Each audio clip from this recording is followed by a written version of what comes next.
রাষ্ট্র সংস্কারের দাবিতে রাজপথে তারুণ্য। চিরুনি অভিযান চালিয়ে স্বচ্ছ করা হচ্ছে সবগুলো খাত।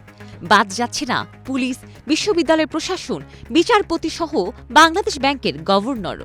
এবার সেই তালিকায় যুক্ত হল বিমান বাংলাদেশ এয়ারলাইন্স। বাংলাদেশে বিমানের দুর্নীতি বন্ধ করে জনবান্ধব হিসেবে গড়ে তোলার দাবি জানিয়েছে ছাত্র জনতা।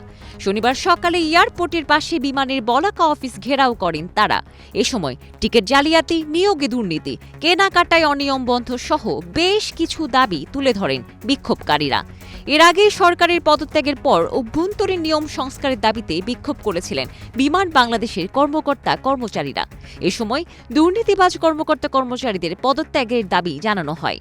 বিক্ষুব্ধ কর্মচারীরা পোস্টার হাতে দাঁড়িয়ে স্লোগান দিতে থাকেন। সরকারের সকল কিছু নতুন করে সাজানো হচ্ছে দাবি করে বিমান বাংলাদেশকে নতুন করে সাজানোর দাবি জানান তারা।